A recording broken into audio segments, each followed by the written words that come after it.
Welcome to the Keys to the 517, the podcast spotlighting Mid-Michigan's real estate movers and shakers. From listings to loans to late nights, we dig into their journeys, their challenges, and what it really takes to thrive in this market. Here is today's episode. Our guest today has been shaping the greater Lansing real estate market for over 3 decades, and not just by selling homes. She's helped build neighborhoods from the ground up, earning the trust of developers, buyers, and sellers alike. She's the broker and marketing mind behind the Carin Whybrew project at Coldwell Banker Professionals, leading one of the top-ranked teams in the region with over $50 million in production last year alone. She's a mentor, a mother, a community advocate, and a proud pit bull rescuer. She's one of the most respected names in mid-Michigan real estate, and today we've got her on the show. This is Carin Whybrew on Keys to the 517. Welcome to the show, Carin. Thank you so much for being here. Justin, you put so much thought into this. I really appreciate it. Of course, it's easy when I'm talking to you. You've done a good job. Well, nice introduction. Thank you. Of course, of course. So let's start at the beginning. What was life like growing up for you? Well, I did have a family that was involved in plumbing and heating business and real estate. Sure. So that was something that I was around, all the time. My dad had the plumbing and heating business, and then my aunt would develop and did neighborhoods and whatnot. So, but as we got older, then we moved a lot. So we'd buy a piece of dirt and they'd build a house and we'd move in. And then we'd move across the street and down the street and a block over. So, back in the day, you had the shag carpet. So, oh, nice. Pink, purple, lime green, powder blue. That's amazing. Yeah, it was fun. I really enjoyed it. And we got to stay in the same school system for the most part. So it wasn't like we were moving states or cities and whatnot. Yeah. But that kind of got in my blood. I used to draw houses when I was a little girl. No way. Floor plans and whatnot. So, it just became a easy way for me to transition into something that I grew up with. That's very, very cool. Yep. So, do you think that people who knew you back then would expect this path for you, growing up that way? Or did they think you'd take a hard left? Yeah. When I grew up, it wasn't, where are you going to go to college? What do you want to be when you grow up? Yeah. It was more assumed you'd get married and have a family. Get an MRS degree. That's right. That's right. So we didn't get that. Our counselors weren't gearing us toward college and whatnot. But I do think when I graduated, very few of my friends went to college right away, nor did I. Oh, wow. Okay. But I did after a while. I figured I better get a degree. That would be something nice to have on a resume. So I think they would. I was always fun and happy. And so they would still see that in me. And I think a little bit of all of us are a little bit successful in our own right.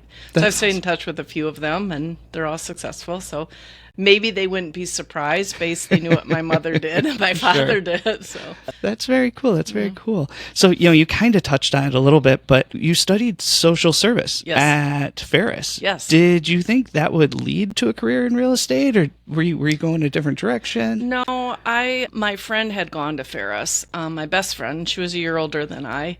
And so I just sort of followed in her footsteps. And, whatever she did, she got that degree. I said, well, that might work for me too. Give it a whirl. Yeah, but it has been a good degree to have. Yeah. You need to, be a good listener, and that's important to me. My sister is an addictions counselor. She also has that background. So that's been a good degree for me. And real estate just, again, seemed logical, but well, it's so important with what you do to listen to the buyers. I mean, every great realtor, it's not about what you want, it's about what the buyer wants. And a lot of the times you have to hear what they're not saying almost more than what they are saying, right? Yeah, be a good listener, because again, I always tell my clients it's about you. Yeah. I'm going to be the bearer of information, and I'll be honest with you, and I'll tell you what I hear and see and what I think, and then you can decide accordingly. That's so cool. So a lot of agents sell homes, right? That's pretty common, but you've helped shape neighborhoods. That kind of trust from developers doesn't come easy. What do you think made you the right person for that? When I started, I had 2 young kids at home. Okay. And I'm like, I'll get my real estate license. And my broker at the time, Bill McLeod, hired me. And I started out at Coyote Creek in Okemos. Oh, yeah. And, it was kind of like my baby, because that's what I did. My old boss was allowing me to bring the children to work. That's cool. So we were transitioning into that, and to me being a real estate agent. that was really pivotal to my career because I had freedom to learn about, people's wants and needs and building homes. The builders we worked with are still friends of mine at that time. So that development at the time was struggling a little bit, and they had other people in there. So they just gave it to me. And I remember this fun story. I went to work on, I think it was New Year's Day. Oh, wow. Okay. And I remember calling Bill and say, gosh, I think I sold it. And he's like, Bill was my broker. And he said, sold what? And I said, the unit. And he goes, Carin, you don't have to work on a holiday, right? But work is just, that's how I was raised. That's how my father was. He owned his business and he went to work and whatnot. But that development, I really feel like I helped make that successful and sell out. And now we work with Eastbrook Homes. So we do have developments all over the greater Lansing area. And again, that was a big honor for them to choose me. I had done a couple deals with them. And I think at the time they thought, they liked how I interacted being on the other side. Yeah. Plus, I had a fair amount of, knowledge about new construction. I don't have my builder's license, but I have enough. But that's been educational. It's a lot of work. So, and maybe you just said it, but it doesn't necessarily have to be an award or a milestone. But everybody has that moment when they go, oh my gosh, I can actually do this. Mm-hmm. What was that moment for you?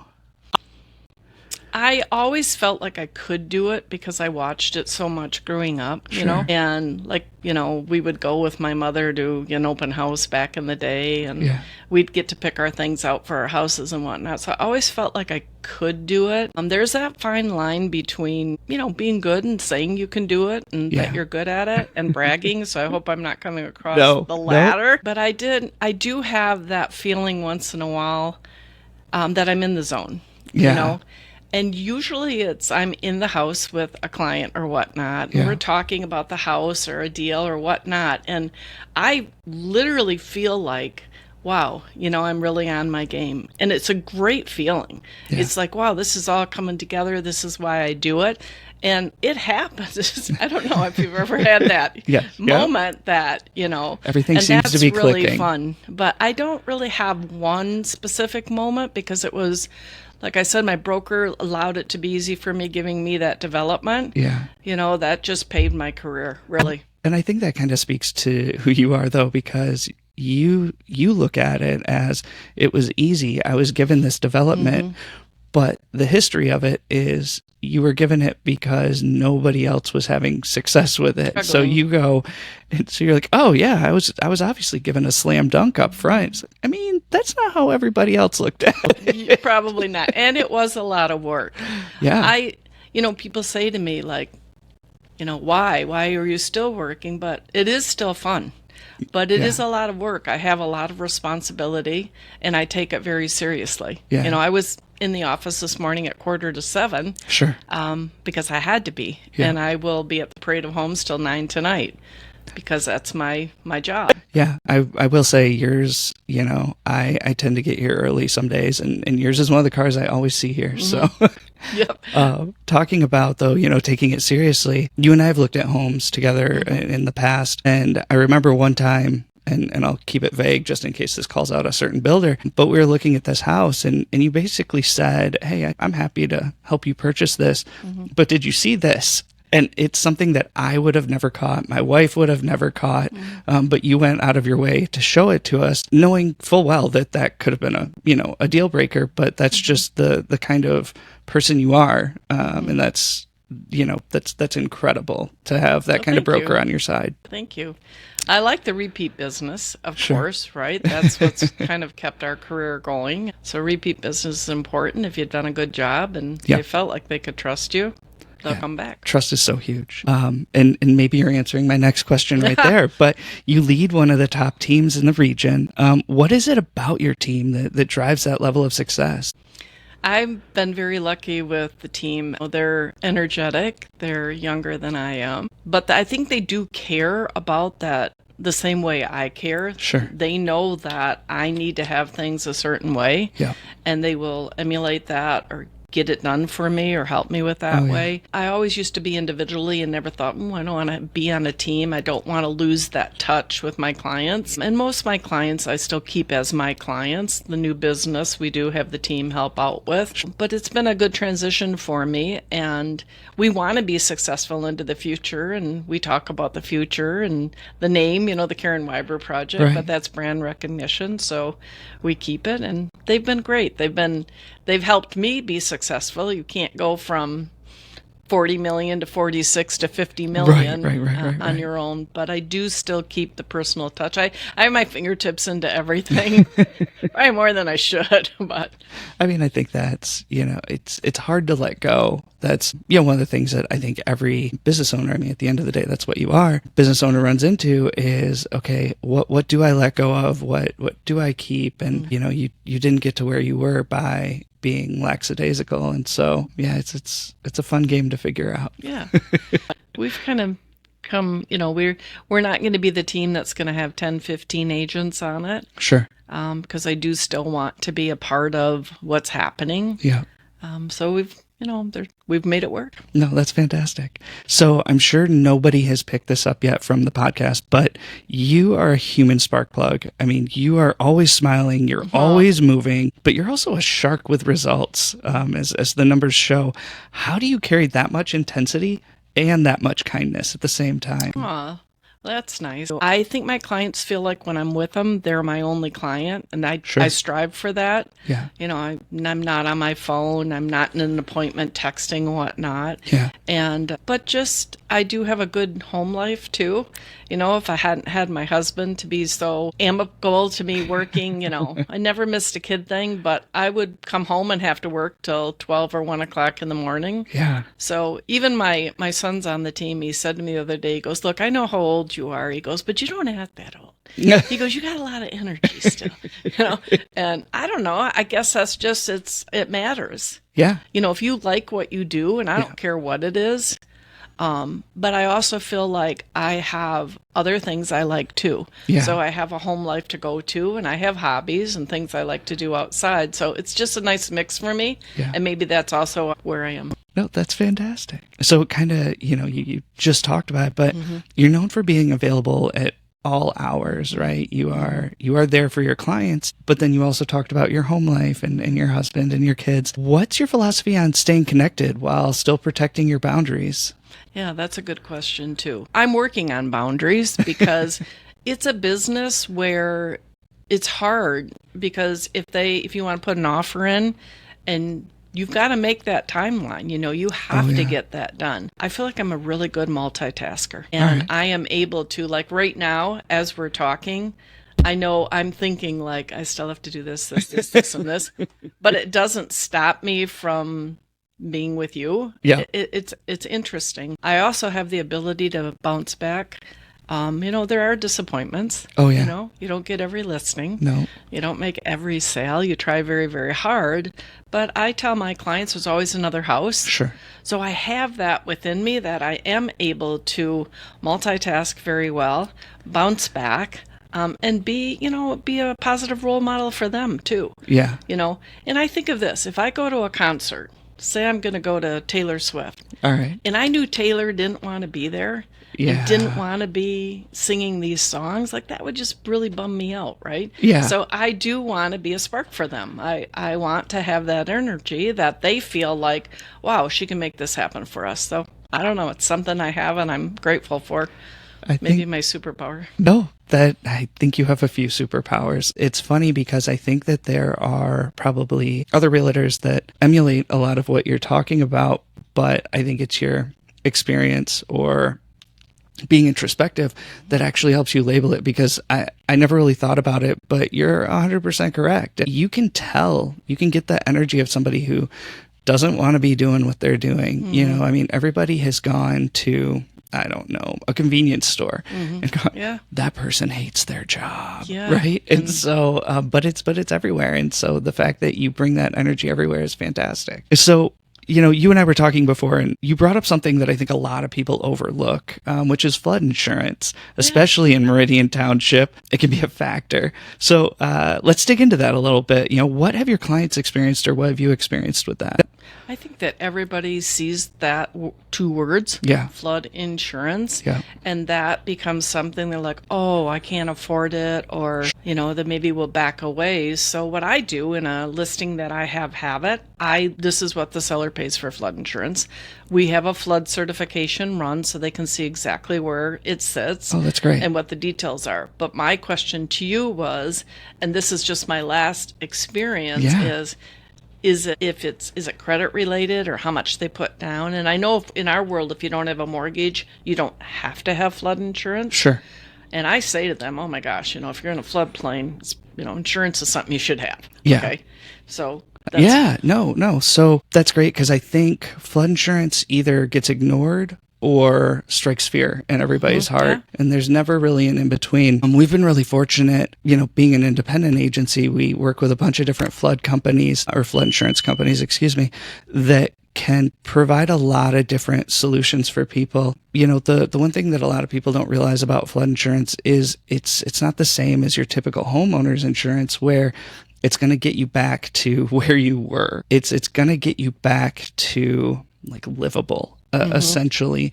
And so these, I've sadly been part of a flood claim and helped our clients through it. And it's just a tricky thing managing it, but we're able to provide a lot of different solutions. And to your point, mortgage companies always require it because they have to protect their financial investment. But it's basically run by FEMA for the most part. So it's a government program. And so there are different things you can do and different things you can look at. But a lot of the rates are going to be pretty similar, and just different companies, just like with homeowners insurance, are going to look at it a little bit differently. So having the ability to work with a bunch of different companies, I guess, helps. I don't know if I answered your question, though, or if I danced around it. No, I mean, it's just good to have someone that has provided it before as well, that you do understand it. This one gentleman, I don't know who he got it through, but he did say it was credit related. That his credit was so good that I was like, I've never. That was interesting because I don't know that I've experienced that, but he could have been working with a flood insurance company I don't work with, or out of area. Yeah. But no, I mean, insurance scores can affect rates with home and auto and all those different things. I haven't seen a huge impact on flood, but that could be a company that I don't work with, I guess is. But yeah, so no, that's good. We've seen situations where houses struggle to sell because the flood insurance is so expensive, where you go, okay, so my mortgage was going to be this, but the flood insurance is $10,000 a year. And so the house is kind of stuck on the market for that reason. I don't know if you've experienced that at all, or if you've always been able to find a solution. It's great if you can tell them how much the current homeowner is. Like we just, what I've found is if there is an obstacle, just pull the Band-Aid off. Let's get that settled right now. Yeah. Right. You have to have flood insurance here if you have a mortgage. Let's figure out how much it is. Yeah. How does that equate to your payment, and how does that equate to your negotiation on the offer? Yeah. Nope. That's a really great approach. Yeah. So that, because a lot of people don't factor in insurance at all until, the 11th hour. Right. And then for one reason or another, maybe it's more than they expected. And now it's a big rush for the mortgage company and the realtor and everybody else to try and scramble to fix it. So if you can do that up front, that's amazing. Get it done. All right. So time for the lightning round. Oh boy. So I'll forget what I said. Zero overthinking. Okay. Just fire answers at me. Okay. You ready? I'm ready. I'm always ready. Go-to comfort food. Cheese. Yes. Great Midwesterner. Cheese everything. I just saw this thing where it goes, I just found out that Midwesterners are the only people who have a cheese drawer in their fridge. Oh, that's funny. I'm going. It's true. And then I sent it to everybody I know. Yeah, it's so true. It is. All right. Favorite trip or place to recharge? Well, I just love Seabrook Island, South Carolina. Oh, yeah? So that's near and dear. We started going there when Wesley was 4 months. Oh, wow. And so we had family that had places on the island. And so we haven't been there in a while because now we've gravitated to another location. But if I could go somewhere tomorrow, It would be Seabrook Island. That's very cool. So is it super developed, or is it just houses? It's an annex island, so you don't actually have to take a boat out there. Oh, nice. But it is not commercialized at all. So there are no McDonald's. There are only the homeowners of the island own the island. Oh, wow. And so it's very remote, very peaceful. But you're 20 minutes to Charleston, and there's Kiowa Island has really developed. So this is in South Carolina. So it's just you go out there, and it's just peace and quiet. And that's so cool. Fishing and all that. We'll have to check that out. Yeah, I learned you would about love all it, these seriously. great places. It's a pretty little unknown.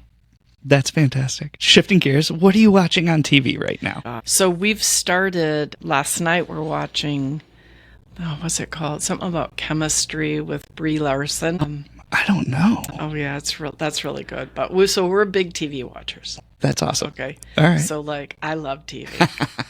That is my therapy, let's just say. And so we watch Netflix, and during COVID we watched all our Netflix shows and all the shows, right? Yeah. And then I made a list of all of them. Yes, I have that list too. Do it with your wife. So you say, here's the 20 last shows we watched. Yeah. Now I want you to put them in order of what your favorites were. It was so fun because it was funny. Our number one was our number 1 and 2 were exactly the same out of 20 shows. But I'm waiting for The Bear. So that starts the 20th season 3. Right. I love just a quick plug for The Bear. Yeah, just a quick plug for The Bear. And we just watched Friends and Family with John Hamm. That was wild. You start watching these shows and they're, this is fun. And then boom, somebody gets run over by a bus or something. It's like, yeah. Ooh, that got dark quick. Yeah. But any HGTV, Bravo. I know all the Bravo shows. So do you watch House Hunters and all of those too? House Hunters, I do watch a little bit, but more so the newer shows. Okay. Yeah. I was like, do you cringe when you watch it?